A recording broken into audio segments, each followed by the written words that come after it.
En esta segunda parte de Combatiendo Plagas, siglo XXI, quiero hablar de la tercera cosa que operan los llamados espíritus familiares, que son las enfermedades generacionales. O sea que muchos se van a morir de las mismas causas, por ejemplo, por las que se murieron sus abuelos. Y esto puede tener una explicación lógica, biológica o médica, que se llama la genética. Puede ser. Pero volvamos un momento a los patrones generacionales. Y cuando hablo de patrones, hablo de conductas aprendidas. Porque los hijos terminan aprendiendo las conductas llevadas adelante por sus padres, tanto las buenas como las malas. De allí que cuando los descendientes pasan por una crisis, sus respuestas van a estar condicionadas a las respuestas que tenían sus padres en su momento para lo mismo. Y ahí tenemos entonces una combinación que yo diría que es letal.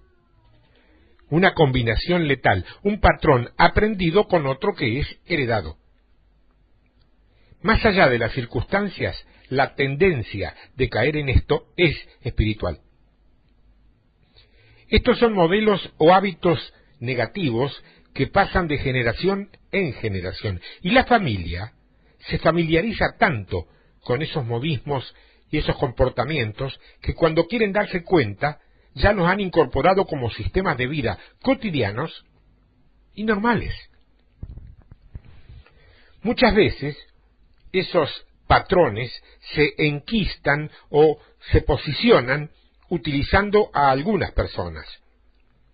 Es bastante frecuente que en familias, por ejemplo, donde son varios hermanos, al morir el padre, que tenía un carácter de pronto confrontador o muy fuerte, indefectiblemente uno de sus hijos recibe la carga espiritual más grande y más potente relacionada con el padre fallecido. Y ese no solo va a tomar el control emocional y espiritual de los demás, sino que se va a encargar puntillosa y meticulosamente de mantener vigente día tras día lo que se viviera en las épocas del padre, ahora ya ausente, y logra, aunque no se lo proponga, producir temor y excesivo respeto por parte de los demás. Y ese hijo, ahora devenido en jefe del clan, se encarga de retrotraer hechos y sucesos a la época en que el padre vivía, y de esta manera mantiene activo y sumamente vivo a todos los patrones heredados, esos que el resto pretendía desterrar y olvidar. Mira, la conclusión es muy simple. Cuando hablamos de espíritus familiares, yo quiero que entiendas, por si no te habéis dado cuenta, que estamos hablando de demonios. Y un demonio, para actuar en un cierto y determinado lugar, necesita a una persona física para manifestarse. Toma, por ejemplo, el espíritu de pobreza. Si ese espíritu anda dando vueltas por tu iglesia un domingo por la tarde, es muy probable que ni siquiera te des cuenta de su presencia. Pero si en un momento dado ingresa al templo un mendigo todo harapiento y sucio, entonces de inmediato tomas conciencia de la actividad de ese espíritu. ¿Por qué? Porque lo estás viendo obrar. Ahora bien, ¿quiénes detectan a los espíritus sin las personas? Los profetas. Si hubiera alguno en tu iglesia, seguramente ese domingo y mucho rato antes de que ese mendigo ingresara a pedir algo, se hubiera puesto de pie y hubiera dicho: reprendamos, hermanos, hay un espíritu de pobreza en este lugar. Claro está que cuando aparece el mendigo y el espíritu que lo influye se manifiesta claramente, entonces ya no necesitas el profeta. Esto tiene toda una estructura en el ámbito espiritual. Y es importante entender esto, porque un espíritu familiar necesita definitivamente a un representante humano en cada generación. Si se diera un caso así, en una familia determinada, ese que guarda en sí mismo la presencia de ese espíritu es el encargado de desarticular todos los esfuerzos que los demás hacen para desprenderse de él.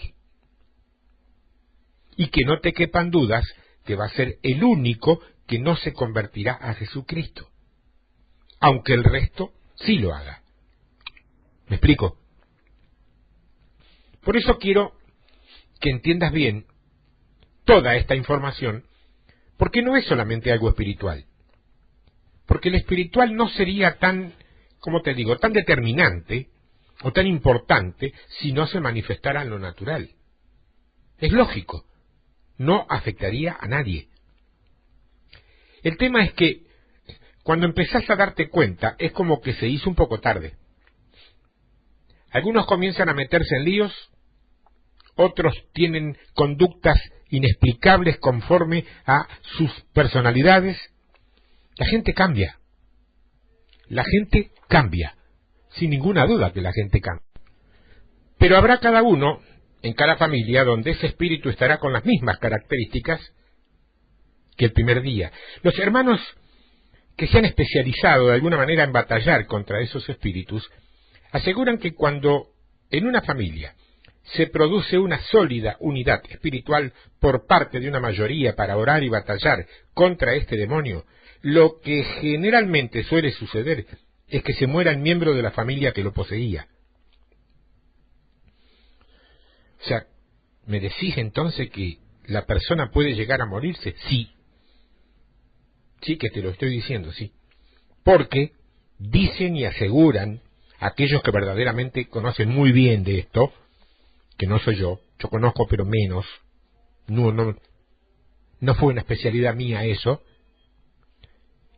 que está fuertemente agarrado a el demonio de esa persona, que intentar sacárselo significa literalmente matarlo. Por eso, mucho cuidado con esto. Tal como se lo escuché a un siervo con alta experiencia en guerra espiritual, dije que puede morirse. No dije que va a morirse, cuidado, ¿está claro? No obstante, hay gente que, muy preocupada porque le ocurren estas cosas, decide un día irse de la casa donde está centralizado este espíritu maligno. Y dice para sus adentros: sí, que se maten entre ellos si quieren. Yo me voy de acá. ¿Sabes qué? Si es un espíritu familiar, no te va a funcionar, porque te va a seguir a donde quiera que te escondas. ¿Entendés? Porque esa entidad no está alrededor tuyo, está en vos. Es un patrón generacional y va a manifestarse donde quiera que vos te encontres. Ahora, ¿cómo es que se vence eso? Bueno, de eso es que vamos a hablar ahora. Lo primero que tenés que saber es cómo funciona, cómo opera. Tenés que investigar respecto a cómo se introdujo en tu familia, en primer lugar. Y reitero una vez más, este espíritu familiar siempre busca conectarse con por lo menos un miembro de la familia por cada generación. Y desde allí, ataca a los restantes. Ahora bien, ¿sabés entre las cosas que puede hacer este espíritu qué cosas realmente provoca? Volvamos al tema de las maldiciones. Esas maldiciones llamadas generacionales se llaman así porque van revalidándose generación tras generación. ¿Cómo funciona este espíritu? Este espíritu provoca que los pecados que se dieron y se confesaron de los padres se vuelvan a dar y a confesar en esta generación. Ejemplo, volviendo al caso de la falta de perdón. Espíritu de ira. Hay gente que suele decir muy a menudo, yo amo a las personas, pero ¿cómo suponés que le voy a perdonar, qué sé yo, esto o aquello? El que sentía todo eso se murió, ya está. Pero ahora tiene otra generación. Ya no están en el siglo XIX y ni siquiera en el XX. Ahora estamos viviendo en el siglo XXI. Pero resulta ser que las maldiciones que se libraron allá quedaron ahí. Pero en esta generación aparece alguien que vuelve a utilizar y a revalidar lo que se dijo. Y va y lo dice de nuevo. La maldición es un pecado. Dios nunca va a estar de acuerdo que de tu boca salga maldición para nadie. Precisamente porque es un pecado. Dice que nosotros debemos elegir decir bien, decir. No le digas a nadie, por ejemplo, que en algo le va a ir mal. Decirle que le va a ir bien. Nunca le digas a nadie que en algo le va a ir mal.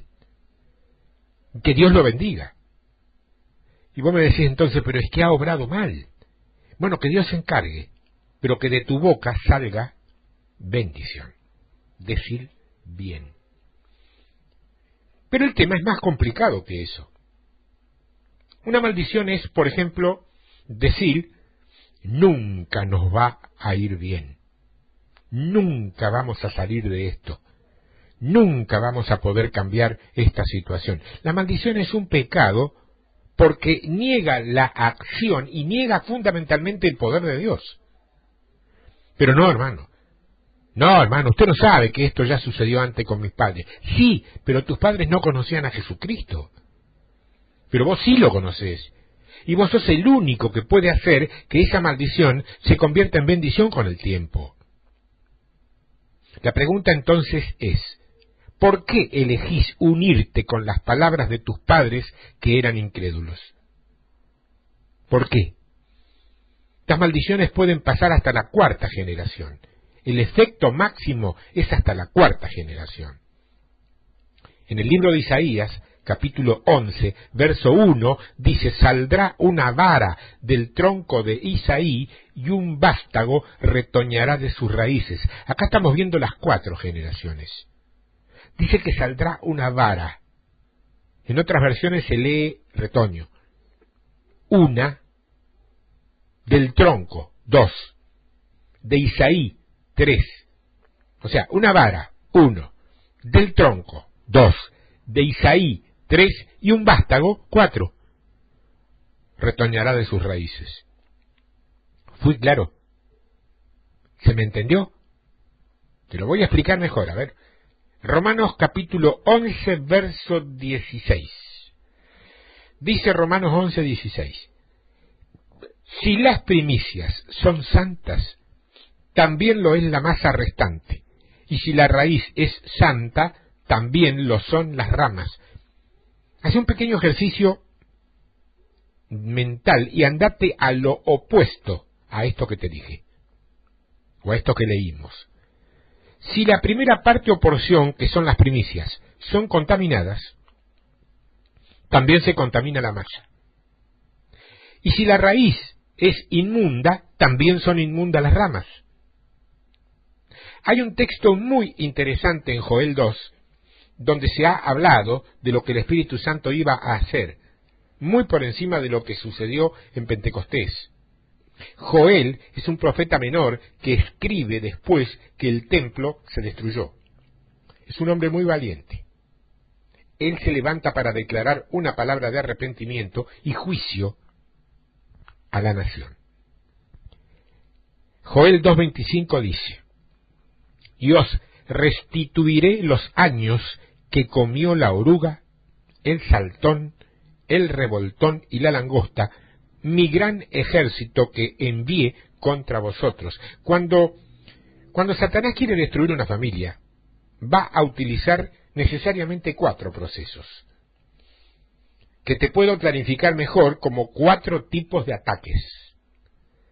Se habla de la oruga, se habla del saltón, del revoltón y la langosta. Yo lo aprendí hace mucho tiempo esto, ¿eh? No son 4 insectos diferentes estos, ¿eh? Es el proceso progresivo de uno solo, en sus 4 fases de crecimiento. Es como cuando vemos una mariposa. Una mariposa es la etapa final de una oruga. El mosquito, inclusive, antes de ser ese bicho fastidioso que te pica por todas partes en verano y en la época donde se manifiestan, el mosquito era antes una oruga que vivía en el agua. No son muchos, es uno solo en sus distintas etapas. Bueno, en este caso es lo mismo. Es un proceso de 4 fases que concluye en una langosta. Y vamos a verlos con detenimiento. Vamos a estudiarlos con detenimiento porque es importante conocer esto que yo, reitero, aprendí hace mucho tiempo, pero que no me cuesta nada repetir progresivamente de vez en cuando y cada tanto para que la audiencia nueva, la que se va sumando, también lo conozca. ¿Cuál es el primero? La oruga. La palabra oruga en el hebreo es la palabra gazam, G-A-Z-A-M, gazam. Esta es la fase en la que el gusano ha salido del huevo y no tiene alas. El gazam se especializa en comerse la raíz. No tiene alas, se arrastra. Si has visto arbustos, sabes que algunos tienen sus raíces muy bien enterradas y escondidas, pero otros las tienen casi sobresaliendo a la superficie. Bueno, el gazam o oruga se come las raíces. 1. El siguiente es el saltón. La palabra en hebreo para saltón es arbej, A-R-B-E-H, arbej. Es la segunda etapa de la formación de este insecto. Sigue siendo pequeño, tiene como una piel, es un insecto sin patas y sin alas, que se especializa en destruir el tronco. Ya puede trepar por la corteza del árbol, por eso ataca el tronco. El tercero, ¿cuál es? El revoltón, revoltón. No deriva de revoltoso, como algunos suponen, ¿eh?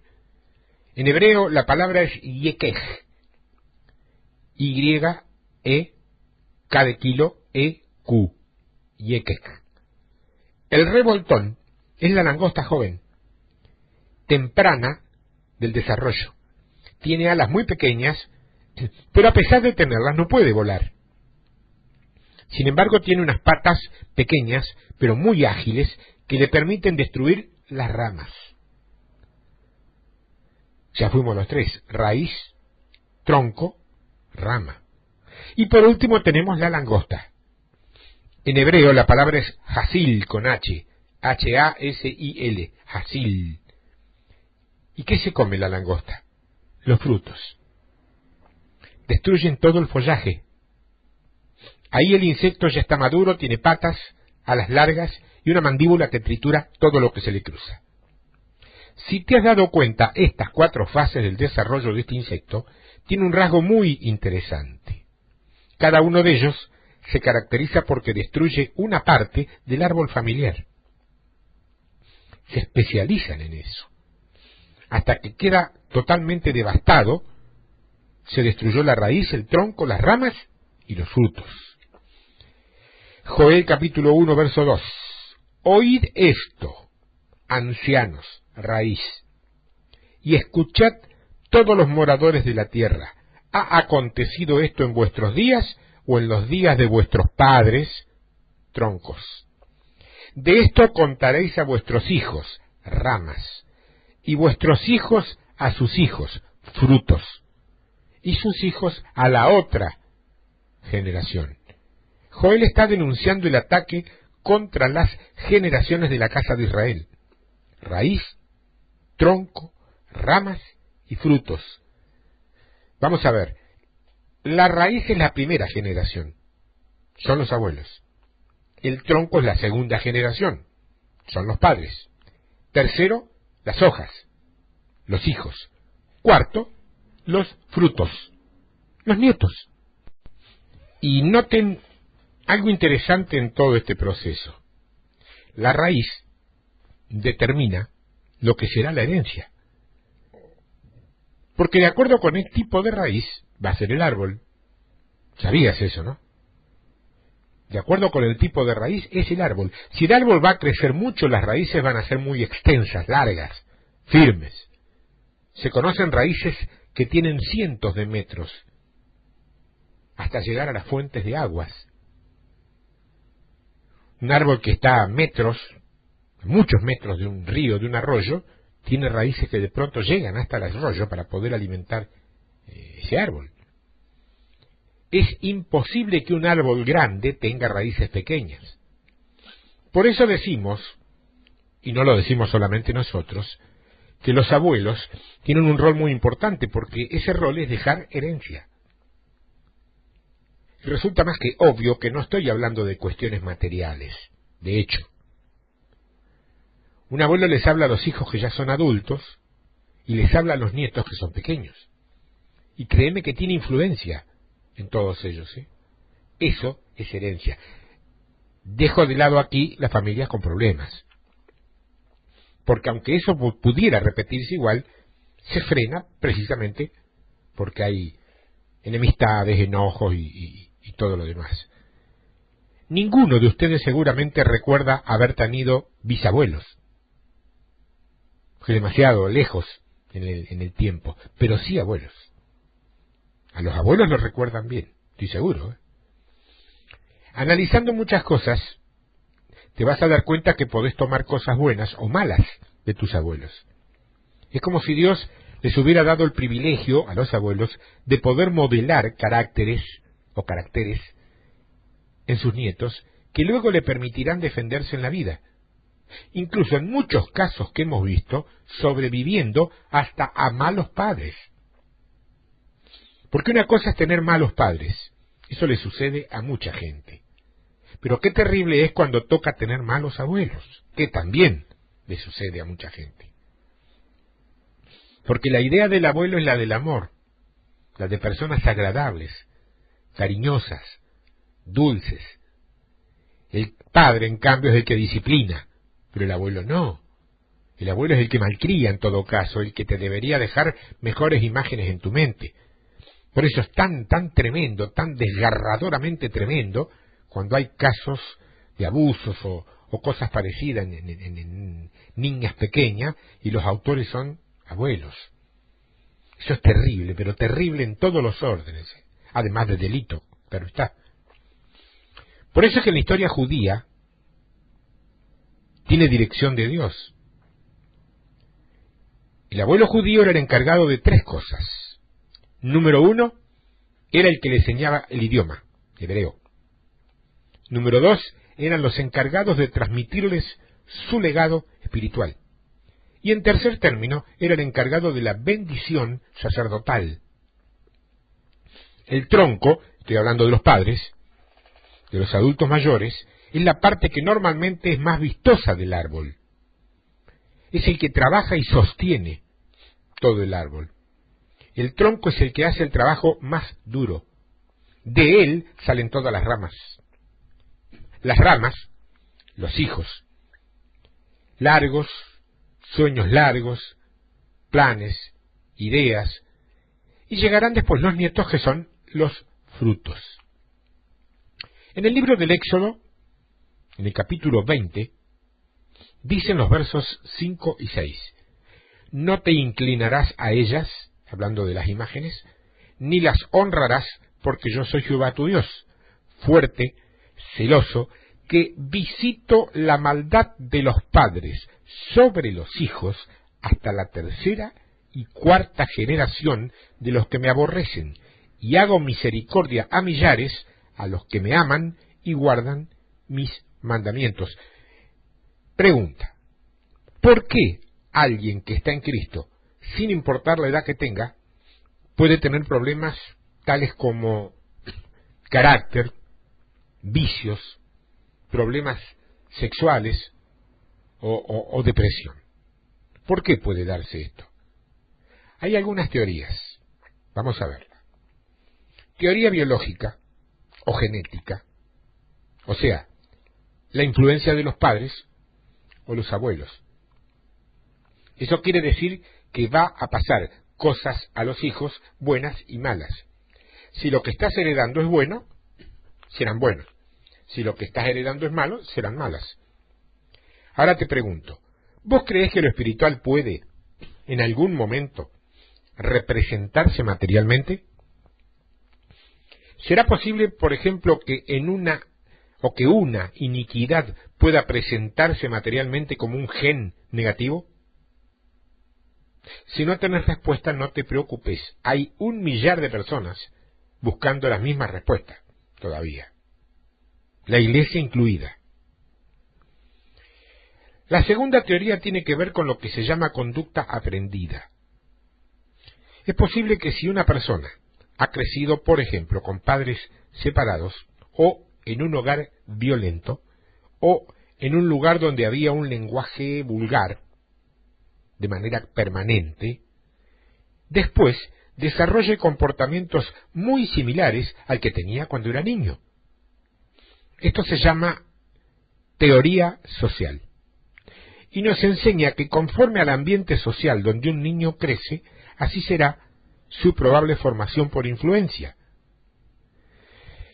En la época, por allá por mis 30 y pico de años, yo trabajaba en radio y a la vez también trabajaba en una empresa del tipo siderúrgico, y trabajaba, digamos, en un sector raso, donde éramos peones rasos de trabajos duros. Y el lenguaje que se utilizaba dentro, el lenguaje fabril, era muy de alto volumen, de alto voltaje, era permanentemente, era lo más parecido a bocas cloacas. Se pega. Yo me tenía que cuidar muchísimo de que no se me pegara, porque después tenía el trabajo en radio, que si bien era radio secular, era un tiempo donde todavía la radio secular no era tan transgresora como ahora, y había muchas, pero muchísimas cosas que por ley estaba prohibido decir delante de un micrófono, cosa que hoy no sucede, al menos en mi país. Costaba mucho trabajo, porque hay influencia. Podés imaginarte lo que podría llegar a suceder dentro de algunos años a partir de los derechos, entre otras cosas, por ejemplo, para el matrimonio homosexual, que algunos países, entre ellos el mío, han autorizado por ley. Hoy no hay más problemas que los clásicos de discriminación, segregación, machismo o agresiones injustificadas. Pero dentro de 20 años, cuando ya estemos viviendo con una generación que en muchos casos habrá sido educada y formada por matrimonios gay, entonces resultará más que interesante observar qué clase de consecuencias tenga eso. Para pensarlo, ¿no? Tercera teoría es la psicológica. Esa persona que tiene problemas con las drogas, o con el sexo, o con algo así, puede ser a consecuencia de su inseguridad personal. Puede ser a consecuencia de que se siente muy poco valioso, tiene muy baja autoestima, y eso hace que se abra fácilmente a cualquier cosa. Sí, es posible. Sí. Cualquiera de mis hermanos que haya incursionado en ministraciones de sanidad interior sabe que eso es muy posible. Ahora bien, sin importar qué teoría es la correcta, nosotros no podemos usarlas como excusa para un comportamiento inadecuado. ¿Por qué? Porque cualquiera de estas teorías pueden ser ciertas y válidas, o todas inclusive, pero la respuesta que Dios nos da a nuestra condición, al árbol, es que nazcamos de nuevo. Así como creemos que algo negativo, como la iniquidad, puede manifestarse por medio de un gen, también podemos creer y aceptar que una bendición puede modificar a genes defectuosos. De hecho, dicen que ya existen algunas pruebas pioneras que muestran cómo el cuadro genético de un convertido de años presenta muchos cambios respecto al cuadro genético que tenía mucho antes. Bueno, eso puede determinar que un descendiente de una familia donde había problemas cardíacos o diabetes u otras que se consideran hereditarias sí o sí, no se hayan presentado en él o en ella. No es relevante, pero es alguien que nació de nuevo. Yo creo que lo complicado de esto es la segunda teoría, no la genética, sino la social. ¿Por qué? Porque el nuevo nacimiento no te cambia tu manera de pensar. Nuestro entorno social siempre nos predispone respecto a de qué manera reaccionamos. ¿Ustedes creen, por ejemplo, que de un padre golpeador, violento y abusador puede salir un excelente papá, cariñoso, amoroso y protector? Si Dios interviene en el asunto, no te quepan dudas que sí. Pero sin la intervención de Dios, es imposible que se produzca una metamorfosis entre algo malo hacia algo bueno. ¿Por qué? Por la ciencia, por la biología, por la sociología, se te demuestra sencillamente este axioma. 75% de quienes hoy están en una cárcel han tenido un padre o una madre en la cárcel. 75%. Y ese porcentaje varía muy poco en los distintos lugares del mundo. Parece una constante casi inflexible. ¿Y qué te demuestra eso? Que hay algo que se llama conducta aprendida o al entorno social. Cuidado, jamás diría que esto es absoluto, Jamás. Nada, pero nada, absolutamente nada en lo humano y social es absoluto. Puede haber excepciones, y de hecho que las hay. Pero el común denominador da lugar a lo que ya hemos aprendido. Toda semilla se reproduce según su género. Según su género. Si tu padre fue un mal padre, vos terminarás siendo un mal padre también. A menos que Dios intervenga en tu vida. Ahora, ¿es Dios el único que puede cambiar eso? Es indudable que no. Todos conocemos a personas que crecieron en hogares malos y después han llegado a ser muy buenas personas. Escucha bien para que no te confundas. Escucha bien. Lo que quiero decirte es que no podemos pretender que Dios sea el que deba resolverlo todo. Lo que en realidad resuelve todo es que haya un cambio en tu manera de pensar. Porque hay mucha gente que conoce a Dios, pero que no ha cambiado su manera de pensar, y siguen metidos en los mismos problemas que tenían antes de conocer a Dios. Lo que estoy tratando de decir, entonces, es que conocer a Dios no es como si fuera una aspirina que va a calmarte todos tus dolores en un abrir y cerrar de ojos. Solamente es la llave, la puerta de entrada que te permitirá ingresar a un ámbito donde tu mente sufrirá cambios que luego serán apreciados por tus hijos y los hijos de tus hijos. Y ahí llegamos entonces a nuestro punto de estudio. Si no cambias tu manera de pensar, aunque te la pases en la iglesia, es probable que tu familia siga por los tiempos de los tiempos arrastrando cosas que son las mismas que padecían tus abuelos. Por un lado, sí que creemos que Dios es el que puede cambiar las cosas, pero eso me mete en un problema, porque si yo salgo a decir y a enseñar que Dios puede cambiar todas las cosas, ¿cómo explico que haya tantos creyentes que están viviendo vidas sencillamente miserables? ¿Cómo lo explico? ¿Cómo explico que haya creyentes que tienen problemas con las drogas? O con el sexo, o con lo que se te ocurra, y que vos sabés tan bien como yo. Si yo te estoy enseñando que Dios puede cambiar todo, ¿cómo explico eso? Tiene que producirse una alianza, una sociedad. ¿En qué? En lo que Dios quiere hacer y en la voluntad del hombre. Entonces, si alguien no conoce a Dios, ¿puede cambiar su futuro? Claro que puede. De hecho, lo estamos viendo permanentemente en mucha gente que conocemos y que no es creyente ni por asomo. Si Dios se remitiera solamente a un cierto éxito social, ¿no crees que sería un Dios muy pobre? Yo he conocido a gente de mi pueblo natal que vivían en la penúltima miseria, porque algunos de nosotros también rozábamos la última, ¿no? Y hoy día son empresarios y han hecho fortuna, ¿eh? ¿Cómo lo lograron? A los golpes, cayéndose, equivocándose, levantándose, volviendo a empezar. Ahora, mucho cuidado con esto. Yo no te estoy diciendo que sean felices, ¿eh? Te estoy diciendo que han sido y son exitosos en sus negocios.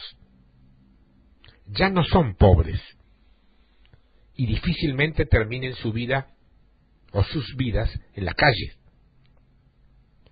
Con el Señor sería otra cosa, pero allá ellos sí decidieron que no. ¿Y a dónde va todo esto? A Lucas 11, que es lo que estuvimos hablando en la primera parte, en el principio. ¿Qué es lo que pasa cuando ese espíritu sale de la casa y busca volver? ¿Cómo es que opera esto? Yo creo que la casa limpia es una casa donde la salvación actuó, pero que no cambió la mente de la gente porque la casa está vacía.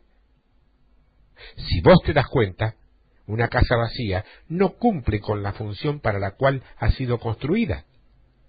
Las casas no han sido hechas para estar vacías. Las casas han sido hechas para llenar o para estar llenas de gente. Vos entras a una casa vacía y por más hermosa que sea, esa casa no tiene alma. Imagínate por un momento una casa hermosísima, pero sin un solo mueble. Sin un solo mueble.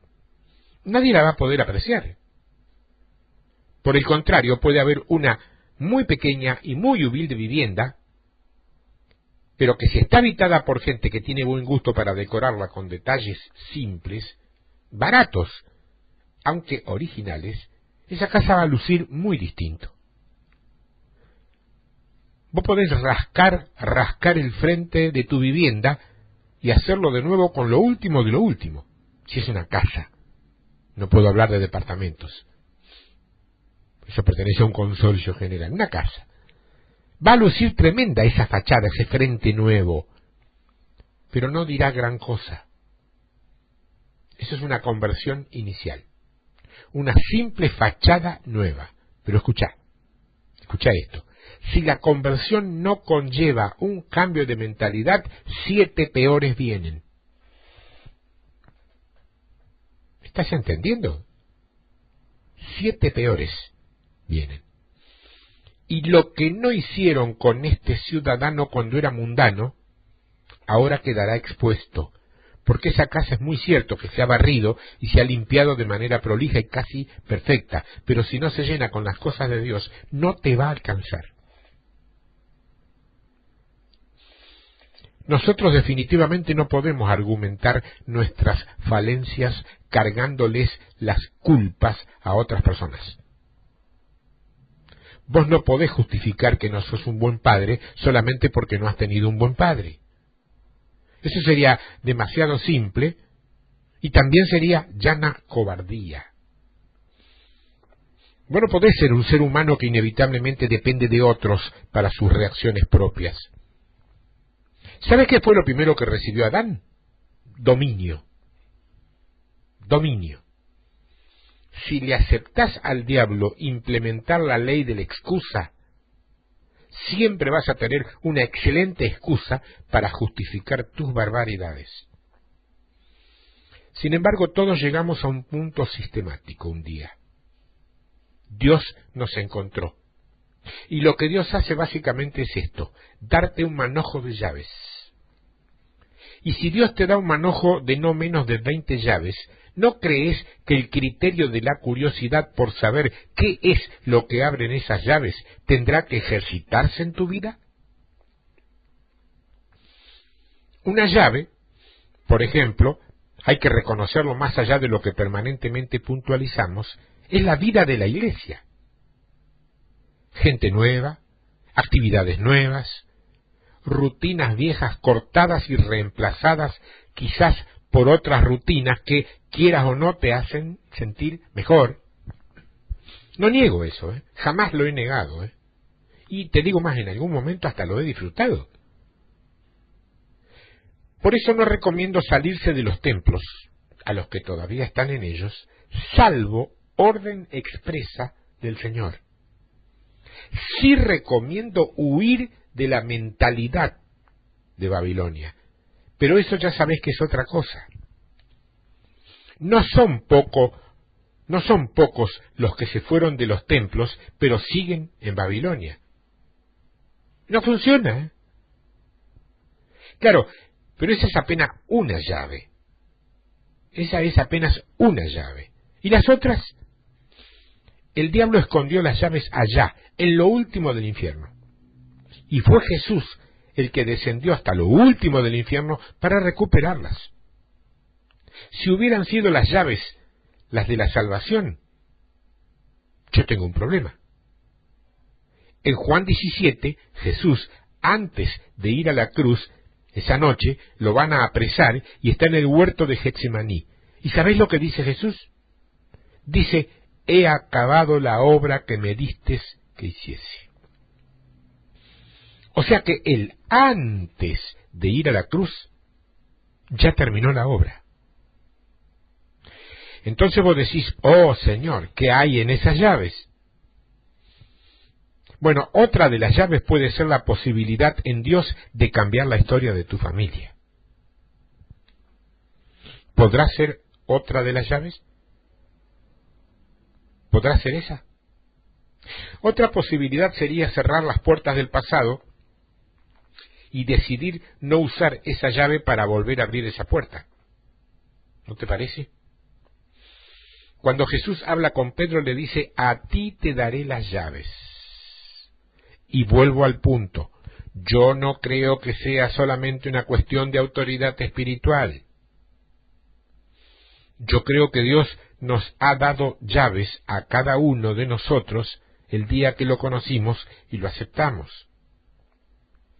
Y esas son llaves que pueden abrir y pueden cerrar. ¿Cuántos saben que la llave abre, pero también cierra? Y luego, más adelante, Pablo dice, Él es el que abre y nadie cierra, y el que cierra y nadie abre. El único que puede hurgar tu pasado para destruirte sos vos mismo, o vos misma.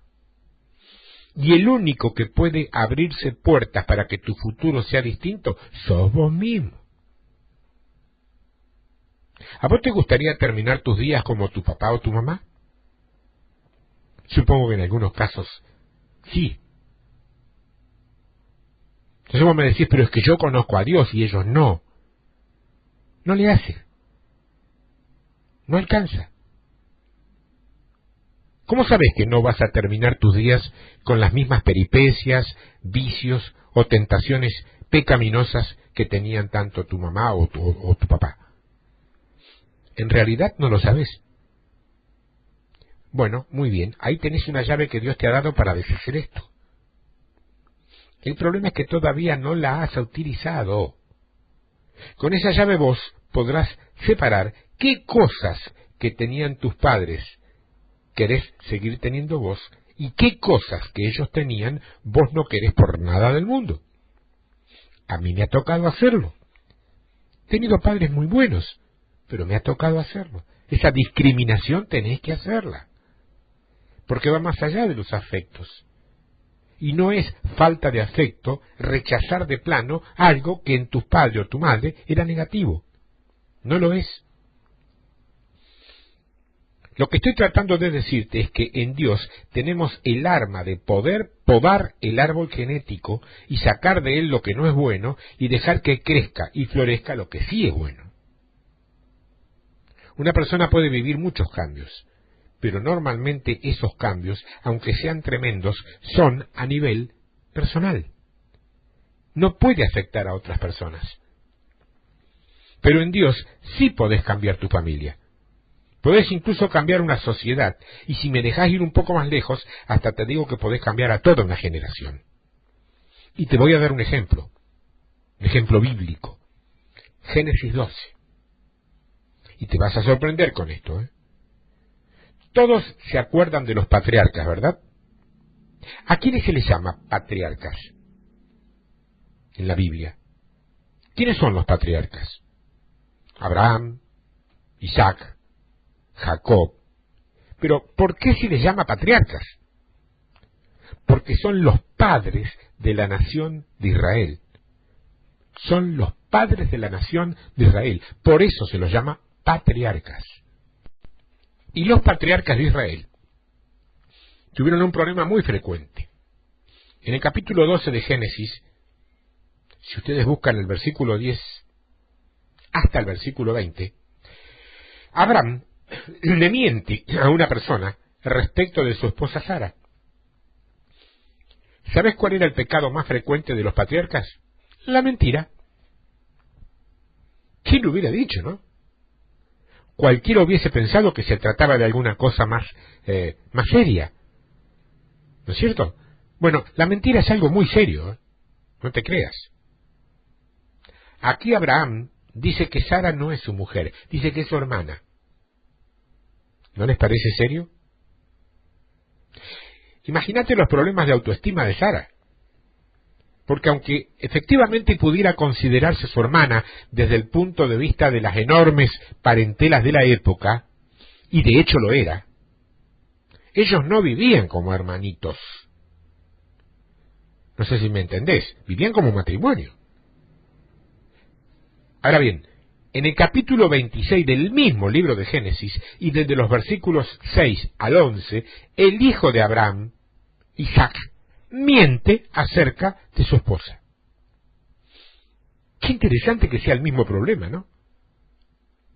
Abraham mintió respecto a su esposa, e Isaac, su hijo, también. Si van a Génesis 27, los primeros 25 versículos de Génesis 27, Jacob, hijo de Isaac, nieto de Abraham, le miente a su padre diciéndole que era Esaú. La raíz mintió, el tronco mintió, la rama también mintió. ¿Alguna vez has plantado algo? Tomemos por ejemplo, o como ejemplo, el maíz.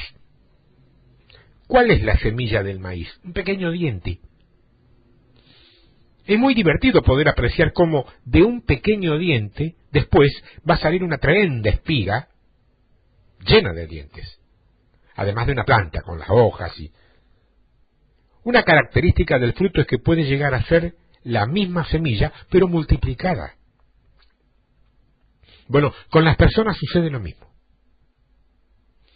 Una parejita de abuelos que se ven muy felices en una foto de los años antiguos con esos bigotes mostachos tipo manubrio de bicicleta antigua también, han desarrollado un núcleo familiar que hoy, con hijos, yernos, nueras, nietos, nietas y hasta esposos de estos con sus respectivos bisnietos, conforman un gran grupo nacidos de ellos dos. Así es que tenemos que Abraham mintió, Isaac mintió, y Jacob mintió. Y si lees con cuidado Génesis capítulo 37, vas a ver que los 11 hijos de Jacob le mienten a su padre por espacio de 17 años con respecto a José. 11 hijos mintiéndole casi organizadamente a su padre respecto a uno de sus hermanos.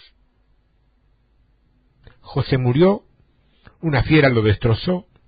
¿Cuánto tiempo duró esa mentira? 17 años. ¿Cuántos? 11 de sus hijos. Los frutos salen multiplicados. Estaba en sus genes. Vamos a ver algo más.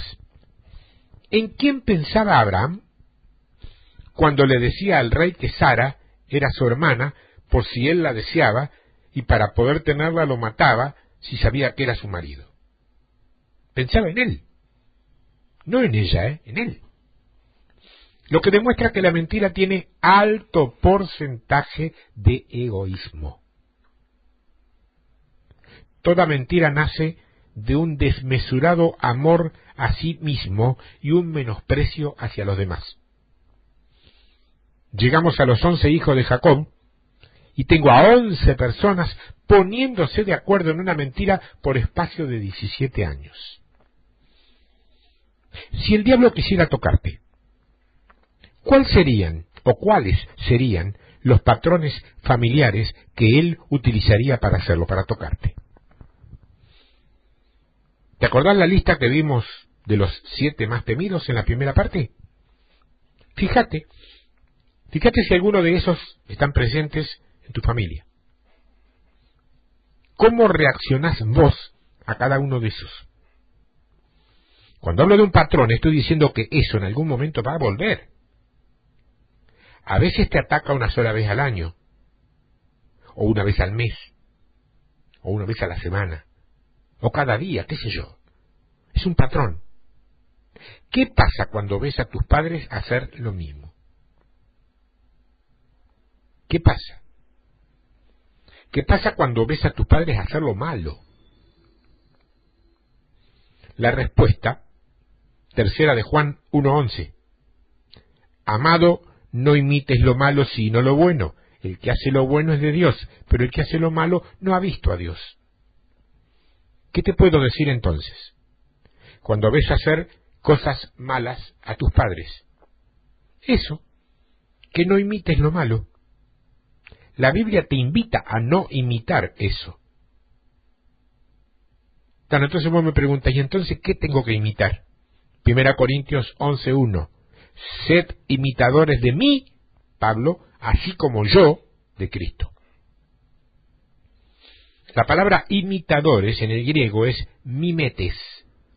Mimetes, así como suena. De ahí viene mimo, como referencia a una clase de arte, no expresiones de cariño o afecto, es otro tipo de mimo. El mimo es aquel que, se gana la vida haciendo imitaciones y vos conoces. ¿Qué hace un mimo? Imita un comportamiento. ¿Qué significa mimetes específicamente? Escucha esto. Seguir una norma o modelo. Seguir una norma o modelo. Cuando Pablo dice que lo imiten a él, está diciendo que sigan su modelo, que sigan la norma que él está estableciendo. Difícil. ¿Cómo podés vos vaciar ese patrón que tenés dentro tuyo y reprogramarte? ¿Cómo podés? Efesios 4:22. Ese es el remedio. Efesios 4:22. El primero, ¿cuál era? No imites lo malo, sino imita lo bueno. Efesios 4:22. En cuanto a la pasada manera de vivir, despojaos del viejo hombre que está viciado conforme a los deseos engañosos, y renovaos en el espíritu de vuestra mente, y vestíos del nuevo hombre, creado según Dios en la justicia y santidad de la verdad. Si lees con mucha atención, Efesios 4 vas a darte cuenta que los verbos están en imperativo. Vístanse, despójense, revístanse. O sea, no dicen que oremos para que sea cambiado. Oh Señor, te entrego esto. No lo entregues. Es tuyo el trabajo. No se lo pidas a Dios.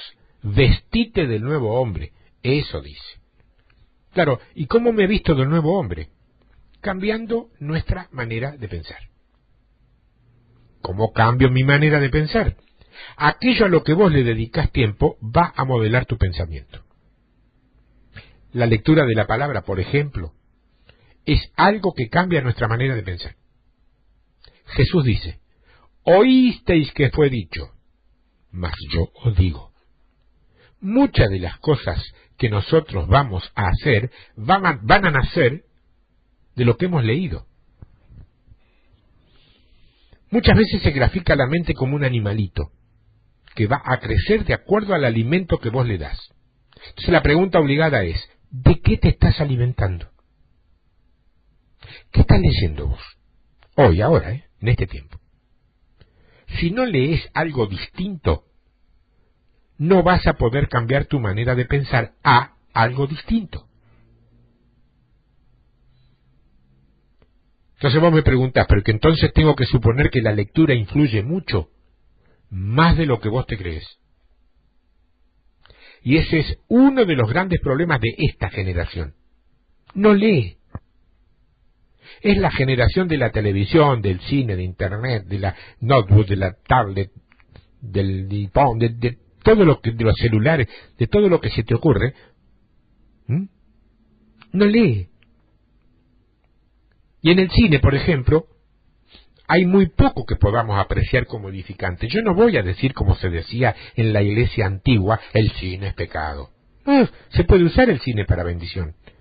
Pero lo que se está viendo hoy abundantemente es negativo. Es negativo.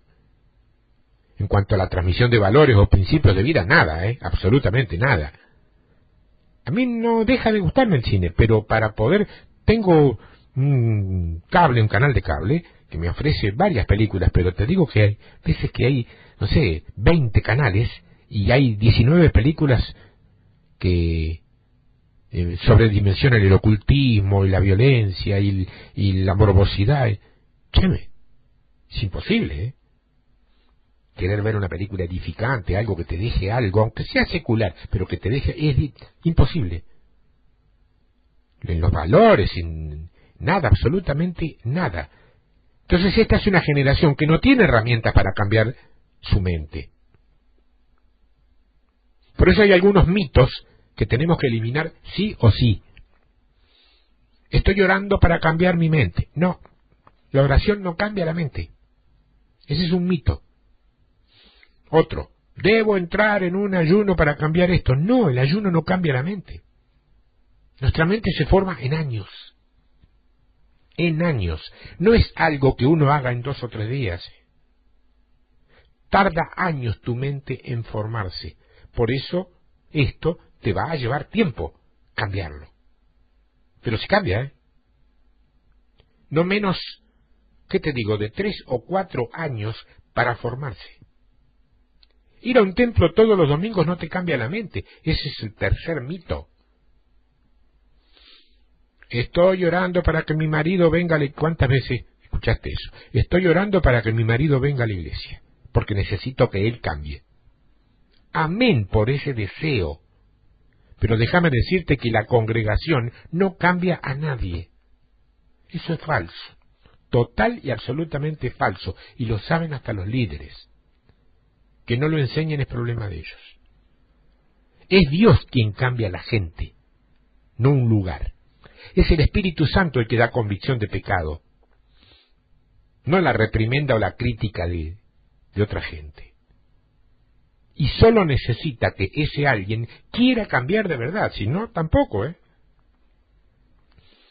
Cuando la persona da el primer paso de salvación, es importante, porque acomoda su vida en una dirección generalmente opuesta a la que traía. Obvio. Pero eso no es todo.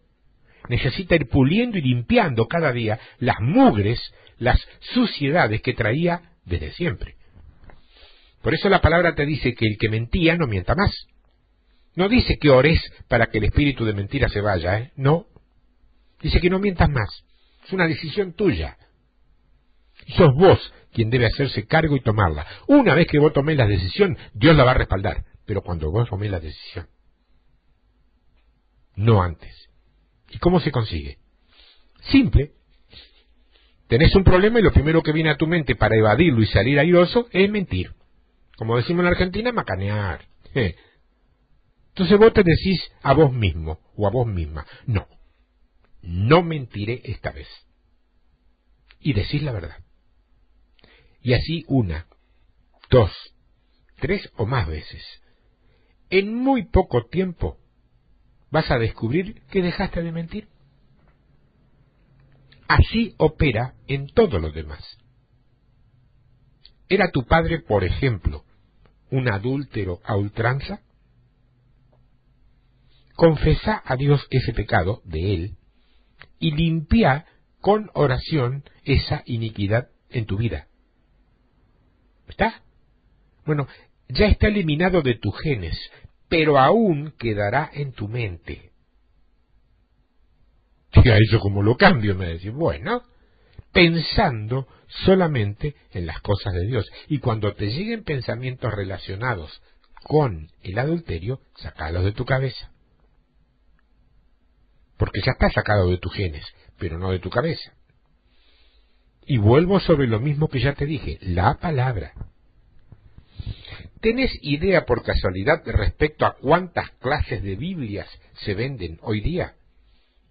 Mira, yo no las he contado, pero hay Biblias para niños, para jóvenes, para adolescentes, para matrimonio, para mujeres solas, en formato grande, en formato pequeño, de bolsillo, letra grande, letra pequeña. Por lo menos, qué sé yo, 100 ofertas más. No le hace. La gente cristiana hoy casi no lee la Biblia. Ese es el problema. Consume algo de estas cosas, como la que yo te estoy entregando ahora, y punto. Y con eso cree que ya está hecho. Hay gente que me escucha a mí y cree que por eso ya está. Pasó al frente. No. No y no. No está hecho nada, hermano. Nada. Si no te alimentas directamente, un día te vas a morir de hambre. Aunque me escuché a mí.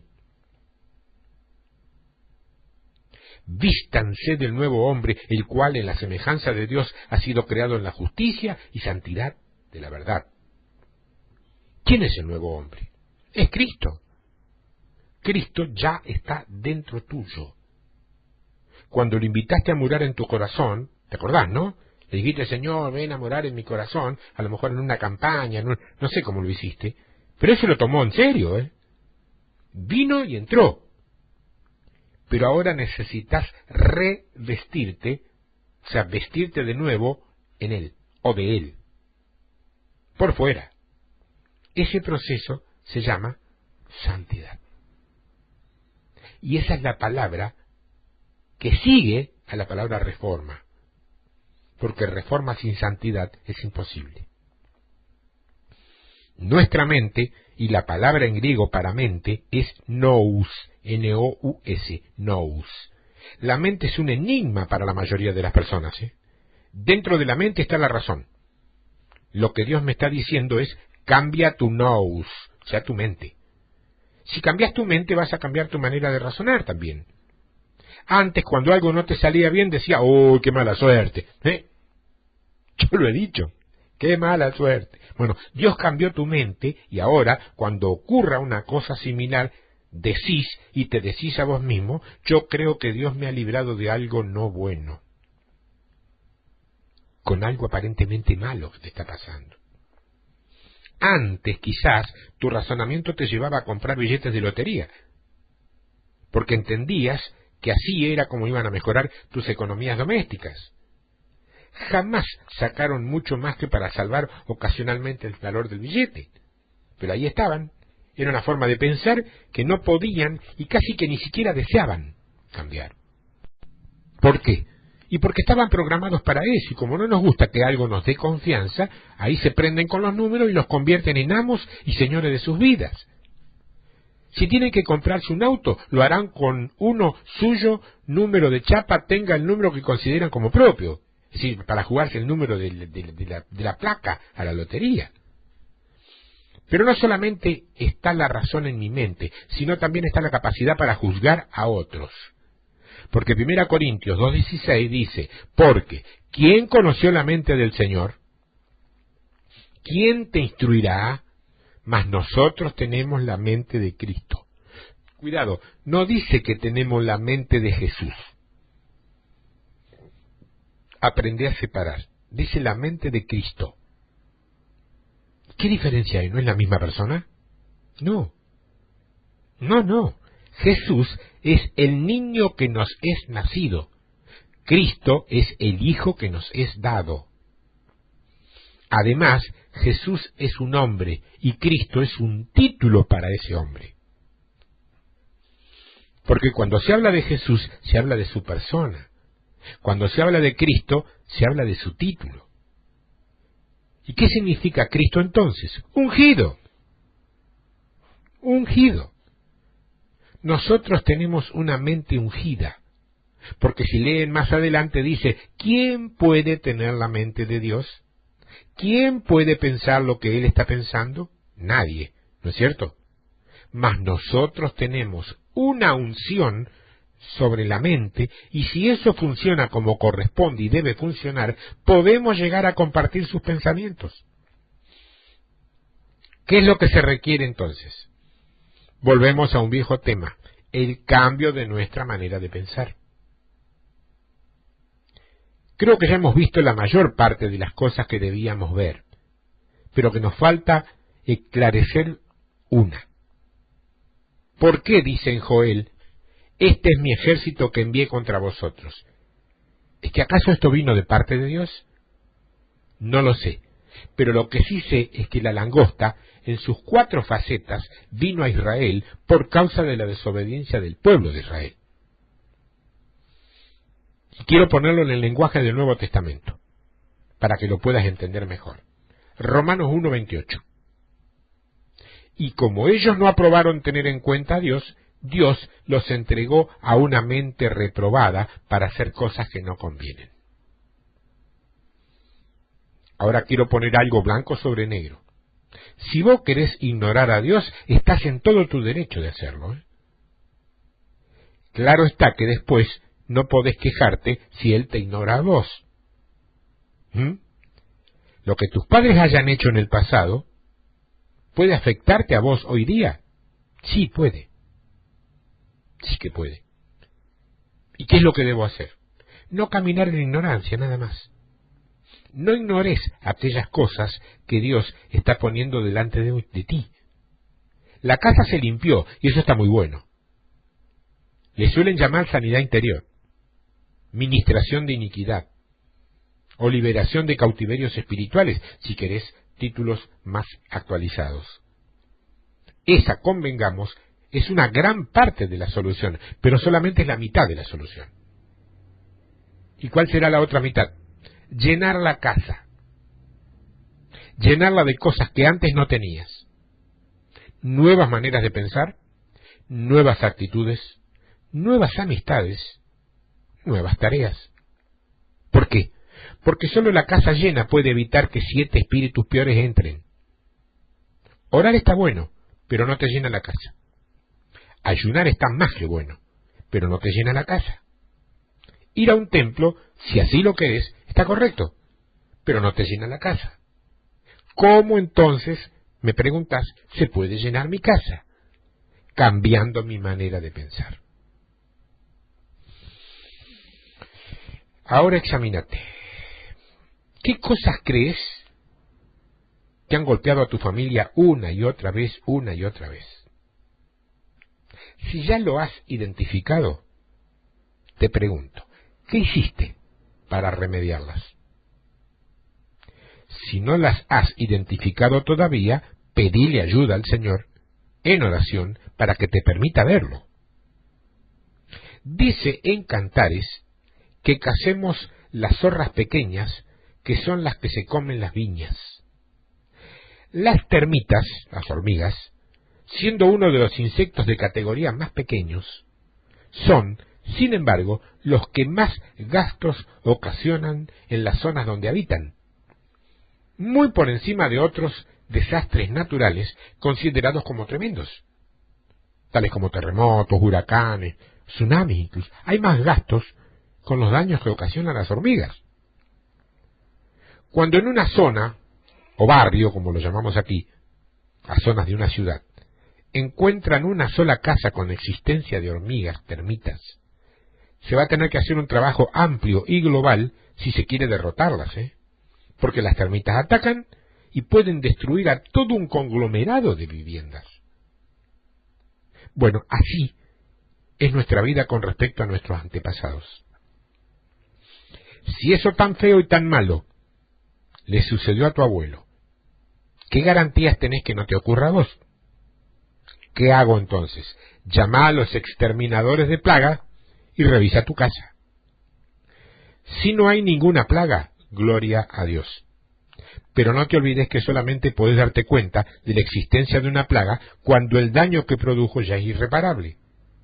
Así es que el problema del que te estoy hablando es, crea patrones y a la larga se te gasta la vida entera.